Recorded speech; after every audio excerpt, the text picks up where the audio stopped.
মৰমৰ ছাত্ৰ-ছাত্ৰীসকল, আজি তোমালোকৰ টেক্সট বুক বিহাইভৰ অন্তৰ্গত এটা কবিতা No Men Are Foreign by James Kirkup এই কবিতাটি আলোচনা কৰিবলৈ আগবাঢ়িছোঁ। কবিতাটি আলোচনা কৰাৰ আগতে আমি প্ৰথমতে এই কবিতাটোৰ কবিজনৰ বিষয়ে আৰু কবিতাটোৰ যিটো টাইটেল দিয়া হৈছে সেই টাইটেলটোৰ বিষয়ে জানি লওঁ আহা। কবিতাটোৰ কবিজনৰ নাম হ'ল James Kirkup. James Kirkup born on 1918 and died on 2009 was an English poet, translator, and travel writer. He wrote over 30 books, including autobiographies, novels, and plays. He wrote under many pen names, including James Falconer, Aditya Jha, June Honda, etc. He became a fellow of the Royal Society of Literature in 1962. Introduction. No men are foreign means that the no men are belong to another country. The poet wants to say that all men are same, all men are equal. He wants to promote the concept of universal brotherhood. In this poem, the poet wants to tell us that everyone in this world is same. They eat, live, die the same way. Everyone gets the bounties of nature like sunshine, land, etc. in equal measure. It is a peace poem. অৰ্থাৎ ইয়াত foreign মানে বিদেশী কথা কোৱা হৈছে।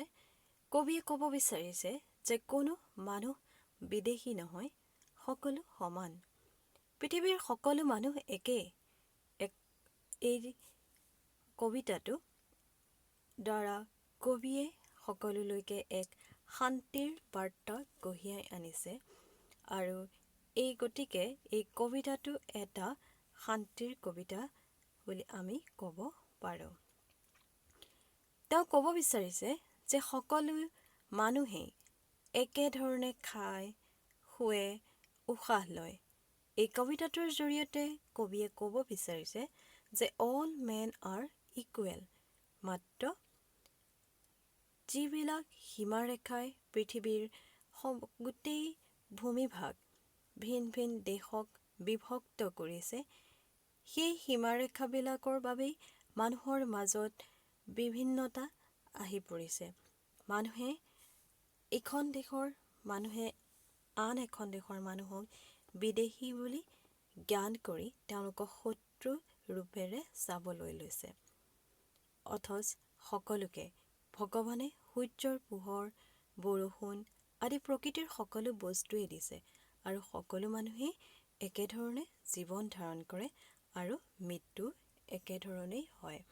গতিকে এই কবিতাটোক আমি এটা শান্তিৰ কবিতা বুলি ক'ব পাৰোঁ আৰু এই কবিতাটোৰ জৰিয়তে কবিয়ে সমস্ত মানৱ জাতিলৈ এক শান্তিৰ বাৰ্তা কঢ়িয়াই লৈ যাব বিচাৰিছে।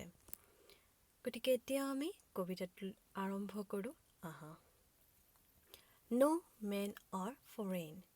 Remember, no men are strange, no countries foreign. Beneath all uniforms, a single body breathes. Like ours, the land our brothers walk upon is earth like this, in which we all shall lie. কবিয়ে প্ৰথম শাৰীতে কৈছে যে কোনো মানুহ অচিনাকি নহয় আৰু কোনো দেশ বিদেশ নহয়। Here, strange means unknown. তেওঁ ক'ব বিচাৰিছে যে দেশবিলাকক বিভক্ত কৰা সীমাৰেখাবিলাক আঁতৰাই দিব লাগে। তেতিয়া কোনো দেশেই বিদেশ হৈ নাথাকে আৰু কোনো মানুহেই এজনৰ পৰা আন এজন অচিনাকি হৈ নাথাকে। হিয়াৰ beneath means under।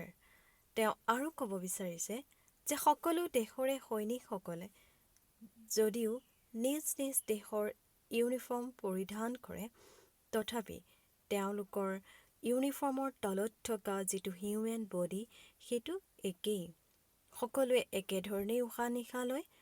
আৰু কবিয়ে লগতে এইটোও কৈছে যে যিখন পৃথিৱীত তেওঁলোকে খোজ কাঢ়ে সেইখনো একেই, য'ত আমি সকলো এদিন মৃত্যুৰ কোলাত শুই মাটিত মিলি যাম।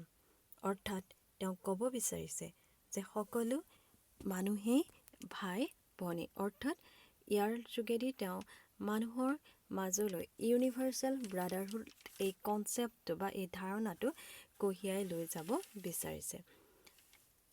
The two hour of sun and air and water are fed by peaceful harvest, by war's long winter's drought.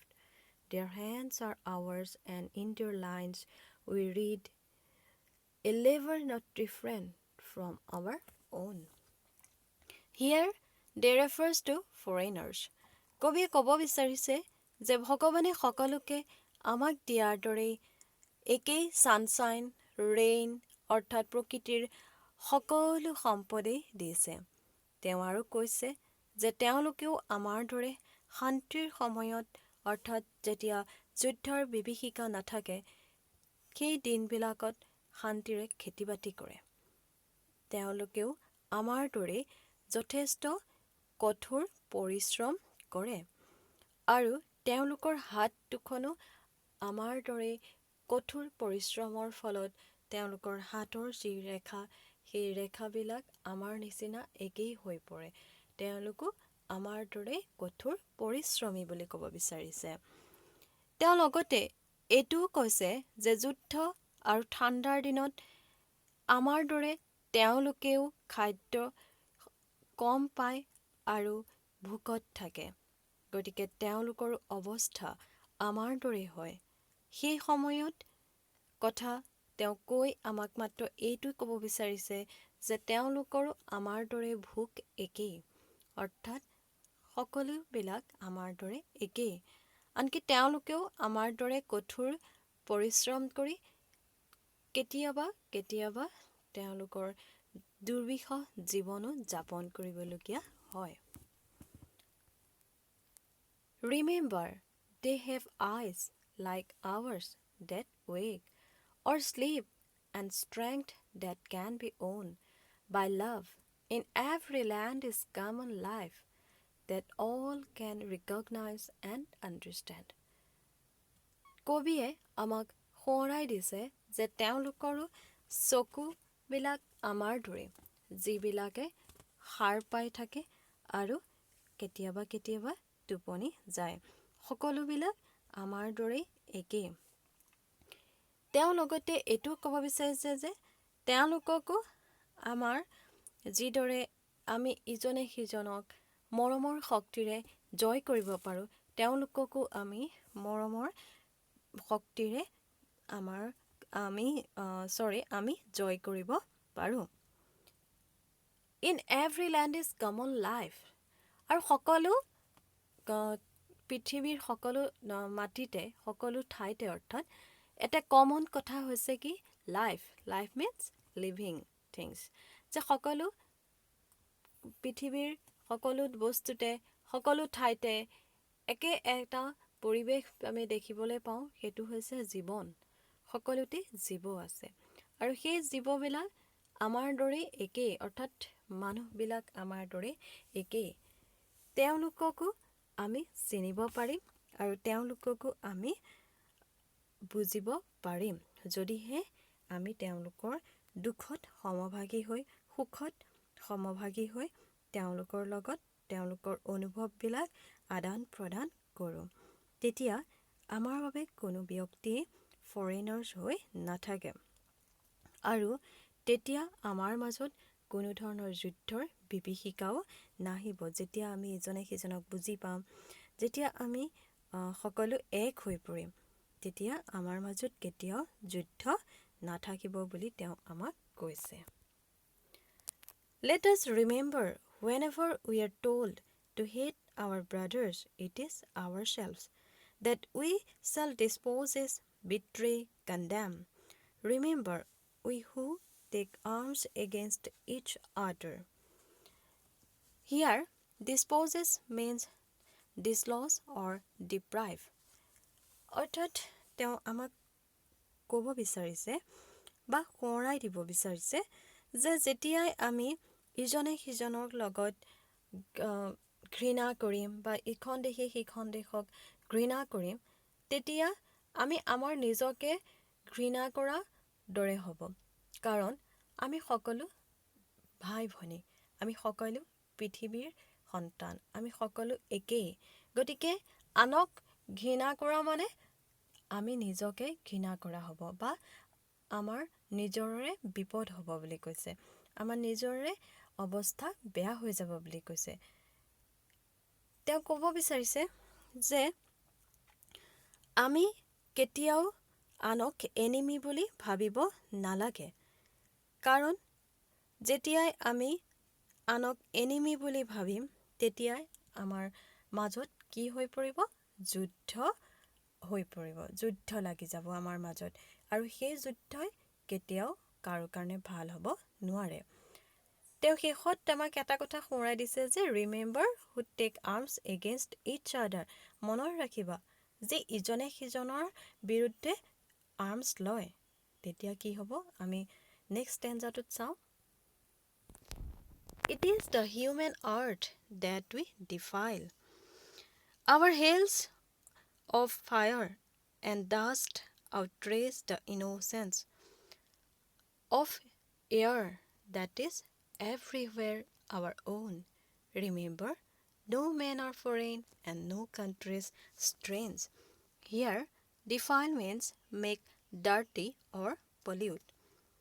তেওঁ কৈছে যে যেতিয়া আমি ইখন দেশে আন এখন দেশৰ বিৰুদ্ধে আমি আৰ্মছ তুলি লওঁ বা অস্ত্ৰ শস্ত্ৰ ব্যৱহাৰ কৰোঁ, তেতিয়াহ'লে এই পৃথিৱীখন, যি পৃথিৱীখন পবিত্ৰতাৰে ভৰি আছে, সেই পৃথিৱীখন আমি কলুষিত কৰি পেলাম, আমি অপবিত্ৰ কৰি পেলাম।